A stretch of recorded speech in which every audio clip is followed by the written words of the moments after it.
Hola a todos y bienvenidos de nuevo a Historias de Terror. Sé que muchos de ustedes utilizan estos episodios para quedarse dormidos, así que, antes de que se entreguen al sueño, me encantaría que dejaran un comentario diciéndome desde dónde están escuchando en el mundo.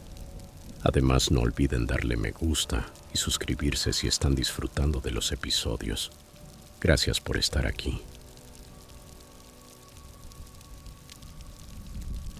Historia 1. He vivido toda mi vida en Georgia junto a mis padres. Un viernes por la noche, mientras cenábamos, mi papá compartió una noticia realmente importante. Nos dijo: mi empresa me ofreció un excelente puesto. Quieren que me haga cargo de sus operaciones en Florida, en una ciudad llamada Tampa. Si acepto, nos mudaríamos todos juntos y la compañía cubriría los gastos de mudanza. Incluso nos ayudarían a comprar una nueva casa si lo deseamos. Mi papá comentó que la noticia lo había tomado por sorpresa, pero quería que lo pensáramos con calma.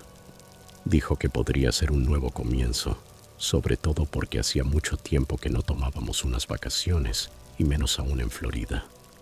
Así que creía que valía la pena intentarlo. Mi mamá y yo nos miramos y asentimos. Ella le preguntó cuánto tiempo tenía para decidir si aceptaba el trabajo. Él respondió que 2 semanas y que si daba el sí, el siguiente paso sería encontrar y comprar una casa en Tampa. Una semana después tuvimos otra reunión familiar y todos acordamos mudarnos a Tampa, Florida. Podía sentir la felicidad de mi padre. Se notaba que realmente deseaba ese empleo. Poco después, mis padres organizaron un viaje para visitar Tampa y explorar posibles viviendas. Normalmente aprovechaban los fines de semana largos para hacerlo, y regresaban los lunes contándome sobre las propiedades que les parecían más interesantes. Por desgracia, tardaron más de un mes en hallar una casa adecuada, pero la espera valió la pena. En su siguiente visita, me llevaron con ellos para que diera mi opinión. La casa tenía 4 dormitorios, un jacuzzi exterior y un garaje doble. Los jardines no eran enormes, aunque el trasero era un poco más grande que el delantero. Por dentro, la vivienda era moderna y espaciosa. A mi mamá le encantó especialmente la cocina, que era el doble de grande que la nuestra en Georgia. Ella es una excelente cocinera y su comida es la mejor que he probado, incluso comparada con la de los restaurantes. A mí también me gustó mucho la casa y tras una negociación complicada, mi padre logró comprarla. Desde ese momento comenzó una etapa muy ocupada. Tuvimos que poner nuestra antigua casa en venta y al mismo tiempo revisar todas las cosas acumuladas a lo largo de los años. Papá insistió en que debíamos ser estrictos y quedarnos solo con lo necesario. Nada de llenar la nueva casa con cosas que solo guardamos por costumbre, dijo. Fue un poco chocante al principio, pero al final terminé con 15 cajas de objetos para desechar. Algunas fueron donadas a la caridad y otras, las que estaban rotas, terminaron en la basura. Papá no se quedó atrás. Se deshizo de 10 cajas, mientras que mamá apenas tuvo 3. Una vez que terminamos con eso, no tardamos en recibir una buena oferta por la casa, que papá aceptó sin dudar. Finalmente fijamos la fecha de mudanza y, en apenas 6 semanas, ya estábamos en nuestro nuevo hogar en Tampa, rodeados de cajas y comiendo comida para llevar durante unos 10 días. Sobrevivimos a base de cenas rápidas y take-out hasta que conseguimos organizar la cocina. Con el tiempo todo volvió a la normalidad, aunque notamos que papá pasaba mucho más tiempo en el trabajo, aprendiendo nuevos sistemas y conociendo a su equipo. Se le veía disfrutar el reto. Mientras tanto, yo encontré un empleo remoto que podía hacer desde casa con mi computadora. Me resultó mucho más cómodo que mi antiguo trabajo de oficina en Georgia, ya que podía tomar descansos cuando quisiera e incluso darme un baño en nuestro gran jacuzzi. En realidad parecía más una piscina, pero con agua caliente y chorros de masaje. Después solía almorzar en el patio y luego volver a mis tareas. Todo se sentía tan diferente a la vida que teníamos antes. Teníamos 2 casas vecinas, una a la derecha y otra a la izquierda. La vivienda del lado derecho estaba vacía y en el jardín delantero había un cartel que decía: se vende. Desde las ventanas se podía ver claramente que no había muebles adentro y jamás se estacionaba ningún auto en el camino de entrada. En cambio, la casa del lado izquierdo sí estaba habitada, pero su propietario nunca intentó hablar con nosotros desde que nos mudamos. Hacía ya 2 semanas. Pensábamos que vivía solo, ya que siempre lo veíamos entrar y salir en las tardes sin compañía alguna. Un par de veces le hice un gesto con la mano para saludarlo, pero él simplemente me miró fijamente durante unos segundos demasiado largos y luego apartó la vista sin responder. Mi madre, al notarlo, me dijo: «Algunas personas son así, cariño. No te preocupes. Hay gente que escucha un saludo o ve que les haces un gesto, pero prefieren ignorarte. Quizás es cuestión de educación, o tal vez en su planeta sea normal no devolver el saludo». Intenté no darle importancia, aunque algo en su comportamiento me resultaba inquietante. Por las noches, alrededor de las 11 de la noche, mientras estaba en mi habitación, solía ver una linterna moviéndose en su patio trasero. Miraba por la ventana que daba a la parte posterior de la propiedad y me preguntaba: ¿qué estará haciendo a estas horas? Varias veces observé cómo la luz se desplazaba hacia el fondo del jardín y luego, de pronto, se giraba bruscamente en mi dirección, apuntando directamente a mi ventana. En esos momentos me agachaba rápidamente y contenía la respiración, con el corazón latiendo a toda velocidad. No podía entender cómo sabía que lo estaba mirando, ya que siempre mantenía mi habitación a oscuras y apenas me asomaba. Cuando volvía a mirar, la luz ya había desaparecido y no había rastro de él. Le conté a mamá lo que ocurría, pero ella me respondió con calma: «Cariño, no es asunto nuestro lo que él haga. Mientras no nos moleste, tú enfócate en tus cosas». Sin embargo, algo dentro de mí me decía que aquel hombre no era normal. Un día, mientras me relajaba en el jacuzzi bajo un cielo completamente azul, noté algo moverse a lo largo de la cerca que separaba nuestras propiedades. Me giré en el agua para mirar mejor y vi una escalera apoyada contra el cerco. En lo alto había un hombre con una máscara antigás, observándome fijamente. Llevaba guantes de goma rojos y una especie de traje plástico negro, como de protección. Dejé de flotar y me incorporé, mirándolo directamente para que supiera que lo había visto. Entonces le grité: «¿Puedo ayudarte en algo?». Él no respondió, simplemente mantuvo la mirada fija en mí. Luego hizo algo verdaderamente perturbador. Levantó un gato negro desde detrás de la cerca. El animal no se movía. Parecía muerto. Después me señaló con su mano libre y realizó un gesto con los dedos, cortándose el cuello de manera simbólica. Acto seguido bajó de la escalera y desapareció, llevándosela con él bajo la valla. No podía creer lo que acababa de ver. ¿Quién en su sano juicio haría algo así?, pensé. Subí corriendo a mi habitación para observar mejor su jardín y tratar de entender qué estaba pasando. Pero cuando miré, el patio estaba completamente vacío. Quise contárselo a mis padres, pero ellos se habían ido de viaje por el fin de semana, así que estaba sola en casa. Esa noche decidí hacer un poco de investigación por mi cuenta. Tomé una linterna pequeña del cajón de herramientas de papá en el garaje y me dirigí al fondo del jardín. Sabía que uno de los paneles de la cerca solo estaba sujeto por un poste, porque el otro se había roto. Papá había mencionado que pensaba arreglarlo pronto. Empujé el panel con cuidado hasta abrir un espacio lo suficientemente grande para pasar y me agaché, cruzando sigilosamente hacia su propiedad. Ahora podía ver todo su patio trasero con claridad. Había un gran cobertizo, el mismo que solía distinguir desde mi ventana. Me moví despacio hacia él, tratando de mantenerme baja para no ser vista. A medida que avanzaba, noté que el suelo se hundía levemente bajo mis pies y que había montículos de tierra fresca esparcidos por todo el terreno. Caminé con precaución entre ellos hasta llegar a la puerta del cobertizo. No tenía candado, así que giré el picaporte y se abrió fácilmente. Apenas abrí la puerta del cobertizo, un olor espantoso me golpeó de lleno. Encendí la linterna y empecé a iluminar el interior.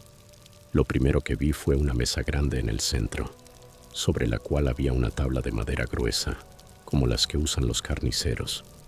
Estaba manchada de sangre fresca, incluso en los bordes. Moví la luz hacia el suelo y noté que también había grandes manchas rojas alrededor y debajo de la mesa. En la pared del fondo colgaba una fila entera de cuchillos y machetes, relucientes bajo el haz de mi linterna. Seguí recorriendo con la vista el lugar y entonces la luz se detuvo sobre algo que me hizo contener el aliento. Una hilera de ganchos de carnicero, y en ellos colgaban gatos y perros pequeños, todos muertos. Este tipo está completamente enfermo, pensé horrorizada. En la pared trasera además había varios pentagramas dibujados, y al principio creí que estaban pintados con pintura roja, pero al acercarme me di cuenta de que era sangre. No cabía duda. Aquel hombre practicaba algún tipo de ritual oscuro, haciendo sacrificios con los pobres animales. Y lo más aterrador de todo era que ese monstruo era mi vecino. De pronto vi una luz acercándose desde la puerta del cobertizo. No puede ser, está regresando, pensé con pánico. Rápidamente apagué la linterna y salí del cobertizo agachada, cerrando la puerta tras de mí sin hacer ruido. Me arrastré entre los arbustos hasta llegar al panel flojo de la cerca. Lo abrí con cuidado, me colé de nuevo en nuestro patio y lo volví a cerrar. Corrí tan rápido como pude hacia la casa, entré por la puerta del patio y la cerré con llave. Tomé mi teléfono de la mesa y marqué al 911 temblando. Pero antes de que me contestaran, alcé la vista y vi al hombre caminando por nuestro jardín, sosteniendo un cuchillo de carnicero en una mano. Esta vez vestía todo de negro. Cuando la operadora atendió, grité desesperada: «Hay alguien con un arma intentando entrar a mi casa». Mientras hablaba, escuché el vidrio del patio romperse. Corrí hacia la puerta principal, todavía en la llamada, y logré darle a la policía nuestra dirección exacta antes de salir corriendo hacia la calle. En ese momento me di cuenta de que las llaves del auto estaban colgadas junto a la puerta trasera, justo donde él había entrado. Así que no tuve otra opción. Tenía que huir a pie. Salí corriendo por la calle y al mirar atrás brevemente, vi la figura del hombre parada en la entrada de la casa, observándome. De repente, una patrulla policial dobló la esquina a toda velocidad y casi me atropella. Agité los brazos para detenerlos y les expliqué entre sollozos lo que estaba ocurriendo. Los agentes entraron a la propiedad para arrestarlo, pero el hombre los atacó con el cuchillo, hiriendo a uno de ellos. Finalmente, la policía tuvo que dispararle y murió allí mismo, en el jardín delantero. Más tarde, durante la investigación, los oficiales descubrieron más de 40 tumbas de animales en su patio. También hallaron libros de rituales y objetos extraños relacionados con prácticas de culto. Además, encontraron información sobre un caso abierto, la desaparición de su madre, ocurrida 4 años atrás. Aquel episodio me dejó marcada. Vivir al lado de vecinos extraños puede parecer algo sin importancia, pero a veces no sabes qué clase de personas tienes realmente cerca, hasta que ya es demasiado tarde.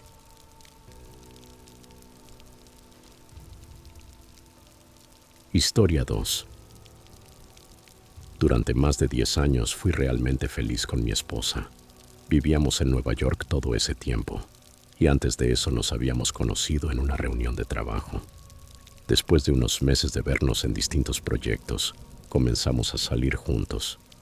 Ambos trabajábamos para la misma empresa, dedicada a la publicidad y venta de productos, aunque en departamentos y oficinas diferentes. Al cumplir un año de relación decidimos mudarnos juntos. Un año después los dos obtuvimos mejores empleos, con mejores sueldos, lo que nos permitió comprar una casa y comenzar a pagar una hipoteca. 6 meses más tarde, pasó otro año y tomamos la decisión de casarnos. 4 años después nos cambiamos a una vivienda más grande, con piscina y un amplio jardín. Desde el inicio de nuestra relación habíamos acordado no tener hijos. Ambos queríamos enfocarnos en nuestras carreras profesionales y sabíamos que tener niños cambiaría por completo esos planes. Llevábamos una vida activa y sofisticada, viajando constantemente por trabajo y también por placer. Nos encantaba nuestra rutina de vuelos internacionales y nos asegurábamos de tomar al menos 2 vacaciones al año en el extranjero. Todo marchaba bien, hasta que un día, mientras estaba en Florida por motivos de trabajo, promocionando productos para una gran compañía, ocurrió algo que cambió mi vida para siempre. Llevaba 2 días asistiendo a una convención empresarial. El evento incluía comidas durante los descansos del mediodía y todo parecía transcurrir sin problemas. Sin embargo, en el tercer día, varios asistentes comenzaron a sentirse mal, incluyendo a algunos de los principales conferencistas. Al finalizar la jornada, el gerente del centro de convenciones tomó el micrófono y anunció que el evento debía cancelarse.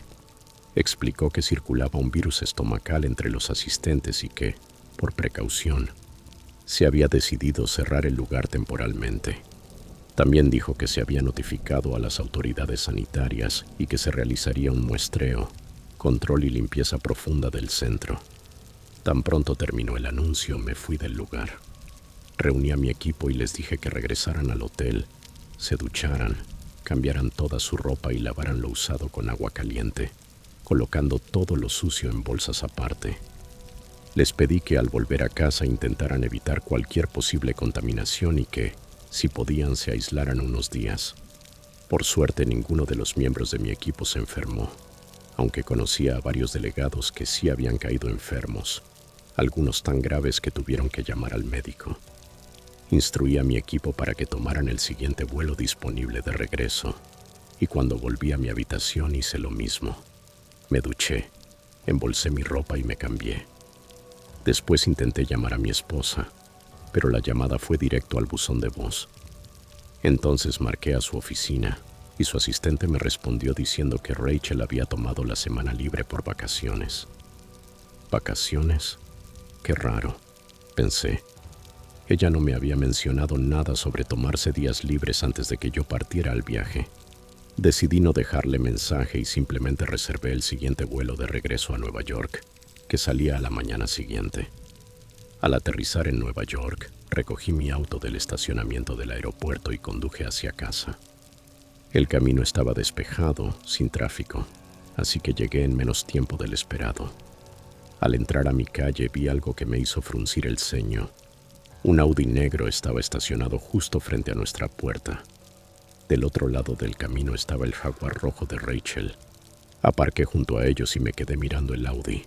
Por lo que recordaba, no conocíamos a nadie con un auto así.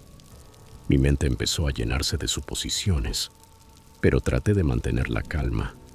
Abrí la puerta principal y entré. El silencio en la casa era absoluto, hasta que mis ojos se toparon con ropa tirada por el suelo, prendas de Rachel y, entre ellas, una chaqueta de hombre. Un nudo se me formó en el estómago. Subí corriendo las escaleras, con el corazón golpeando fuerte en el pecho. Al llegar a nuestro dormitorio, abrí la puerta de golpe, y ahí estaba Rachel, en la cama con un desconocido. Ella gritó, sobresaltada, y el hombre se levantó de un salto, buscando sus pantalones mientras tartamudeaba una disculpa. Yo no escuchaba nada, solo veía rojo. Me lancé sobre él, lo tomé del cuello y lo arrastré hasta la puerta, arrojándolo fuera de la habitación. El tipo bajó las escaleras como pudo y salió corriendo hacia el Audi, arrancando con los neumáticos chillando. Rachel se quedó en la cama, temblando, con una sábana cubriéndola. La miré con rabia, dolor y una sensación de traición que me quemaba por dentro. ¿Por qué arruinaste todo así?, le grité. Ella empezó a llorar y a suplicarme que la escuchara, pero ya no había nada que decir. Dentro de mí supe que nuestro matrimonio había terminado en ese instante. 3 meses después nos divorciamos. Vendimos la casa y dividimos el dinero. Yo renuncié a mi trabajo en la vieja empresa. Necesitaba dejar Nueva York y todo lo que me recordara a Rachel. Usé mis contactos para conseguir un nuevo empleo en Virginia y poco después encontré una casa más pequeña, con 3 dormitorios, un patio modesto y una piscina diminuta, aunque suficiente para una sola persona. El agente inmobiliario me comentó que el dueño quería vender rápido, así que hice una oferta y fue aceptada de inmediato. Eso me vino perfecto, ya que llevaba 3 semanas viviendo en un hotel. Coordiné la mudanza desde Nueva York y, 6 semanas después, un sábado a las 10 de la mañana, recibí las llaves. El camión de mudanza llegó puntualmente y a las 3 de la tarde ya se habían ido. Me quedé solo, rodeado de cajas apiladas por todos lados, sentado en el sofá del salón. Desde la ventana contemplaba los árboles del jardín trasero, tratando de asimilar mi nueva vida. A las 5 de la tarde salí al patio con una taza de café. El agua de la piscina estaba verde, claramente sin limpiar, así que supe que tendría que llamar a alguien para hacer mantenimiento. Una lástima porque tenía ganas de nadar esa misma noche. Cansado por el día de mudanza, preparé una cena rápida en el microondas. Abrí una botella de vino tinto y comí frente al televisor. Después de un par de copas me quedé dormido en el sofá. De repente me desperté sobresaltado. No sabía por qué. Todo estaba en silencio. Me incorporé y miré alrededor, confundido, hasta que noté que la luz del sensor del jardín se había encendido. Me acerqué a la gran ventana del salón. La luz iluminaba todo: el césped, los árboles del fondo y el agua de la piscina, que reflejaba el resplandor del foco. Pero entonces me di cuenta de algo extraño. El agua se movía. Ondas leves cruzaban la superficie, como si algo o alguien estuviera dentro. Pensé que quizás algún animal había entrado al patio y caído al agua, activando la luz del sensor. Así que decidí salir a revisar. Abrí las puertas del patio y caminé hacia la piscina. Había pequeños charcos de agua en el borde, como si algo mojado hubiera salido de allí. Pero cuando miré dentro, el agua estaba tranquila otra vez, apenas moviéndose con la brisa nocturna. No vi rastro de ningún animal. Aún así, esos charcos no tenían sentido. Tal vez logró salir y escapó, pensé. Regresé a la casa, cerré bien y subí a dormir. No sé cuánto tiempo había pasado cuando mi cama empezó a sacudirse. «¿Qué demonios?», murmuré. Encendí la lámpara de noche y miré a mi alrededor. No había nadie. Todo estaba en calma. Y entonces lo escuché. Un salpicón proveniente del patio. Corrí hacia la ventana y justo en ese momento, la luz del sensor volvió a encenderse. Desde arriba pude ver claramente la piscina y una pequeña cabeza asomando en el agua. Parecía alguien nadando.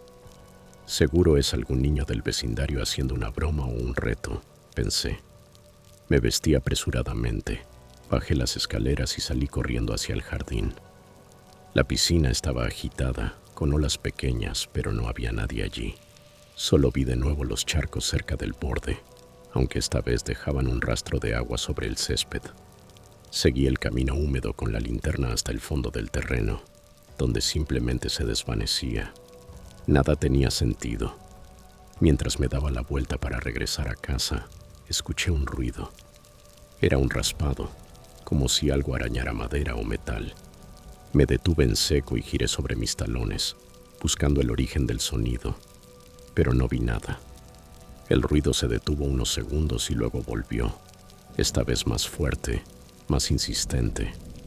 Entonces comprendí de dónde venía, del pozo que se encontraba al fondo del terreno. Corrí hacia él. El pozo estaba cubierto con una tapa de madera clavada con clavos gruesos. Me agaché para escuchar mejor, y el sonido volvió, pero ahora acompañado de una voz débil, casi imperceptible. «Por favor», susurró. Mi corazón se aceleró. Intenté levantar la tapa con las manos, pero no se movía ni un centímetro. Así que corrí al garaje, tomé una palanca de hierro y una linterna, y volví lo más rápido que pude. El sonido de los arañazos era ahora desesperado, casi frenético. Encajé la palanca en uno de los bordes y empujé con todas mis fuerzas. La madera crujió hasta que de pronto se partió en dos, saliendo despedida hacia los lados. En ese instante un hedor insoportable emergió del pozo. Me cubrí la boca con el brazo y di un paso atrás. Cuando volví a mirar, noté que la parte inferior de la tapa estaba llena de profundos arañazos. Cientos de ellos, como si algo o alguien hubiera intentado salir. Un escalofrío me recorrió la espalda. ¿Qué pasó aquí? ¿Quién o qué estuvo atrapado ahí dentro?, pensé. Encendí la linterna y apunté hacia abajo. El pozo era muy profundo, pero la luz alcanzó a iluminar el fondo. Pude distinguir un viejo oso de peluche, algunas prendas de ropa y algo blanco flotando en el agua. Mientras observaba, sentí de pronto una presencia a mi lado derecho. Me giré lentamente y una pequeña mano helada agarró la mía. Solté un grito, pero en menos de un segundo ya no había nadie. Apunté la linterna en todas direcciones, pero no vi a nadie más en el jardín. Temblando regresé a la casa y llamé a la policía. Les expliqué que creía haber encontrado un cuerpo en el pozo. A la mañana siguiente, cerca de las 10 de la mañana, llegaron los agentes y un equipo forense. Tras varias horas de trabajo, confirmaron mis sospechas. Habían encontrado los restos de una niña. Calculaban que tenía alrededor de 11 años. Días después, los investigadores me contaron lo que habían descubierto. Resulta que los antiguos dueños de la casa eran padres de acogida y habían cuidado a una niña durante 2 años, hasta que una noche desapareció sin dejar rastro. El padre adoptivo declaró en su momento que la niña había sido secuestrada, pero la policía nunca encontró pruebas ni sospechosos. El caso quedó sin resolver. 4 meses después de su desaparición, los 2 padres fueron hallados muertos en su habitación, víctimas de una sobredosis. Durante aquella investigación se encontró el cráneo de la niña, con una fractura en el lado izquierdo, lo que llevó a pensar que había sufrido un golpe mortal y que su cuerpo había sido arrojado al pozo. Sin embargo, en los archivos del caso constaba que, al momento de la desaparición, el pozo ya estaba sellado, por lo que nunca fue revisado. Uno de los policías me preguntó, ¿por qué fue al pozo en medio de la noche? Me quedé callado unos segundos, pensando qué decir sin sonar como un loco. Al final respondí, no lo sé, simplemente tuve una sensación. Algo me decía que había algo extraño ahí. El oficial me miró con una ceja levantada, luego asintió y dijo, está bien, dejémoslo así. Desde aquel día nunca volvió a ocurrir nada extraño en la casa, pero una cosa sí hice.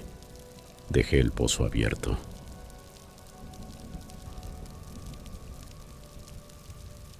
Historia 3.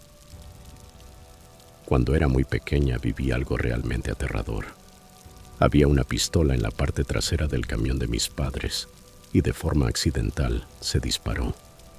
La bala atravesó la muñeca de mi madre y luego impactó en mi pie izquierdo. Por suerte logré conservar el pie y con el tiempo me recuperé por completo. Ahora saltemos 34 años hacia adelante, hasta marzo de 2018. En ese momento estaba lidiando con una fuerte infección de oído que me provocaba un dolor tan intenso que apenas podía dormir. Mi prometido Steve trabajaba en la construcción y, debido a su agotador horario, solía tomar pastillas para dormir por las noches. Aquel jueves nos fuimos a la cama temprano, ya que él debía levantarse temprano para trabajar al día siguiente. Por fin, después de varios días sin descanso, logré conciliar un sueño profundo. Pero de repente me despertó un ruido. Al principio pensé que Steve simplemente se había levantado al baño, así que cerré los ojos otra vez. Sin embargo, unos segundos después escuché gritos. Aún medio dormida y confundida, no entendía qué estaba pasando. Luego oí más gritos, más fuertes.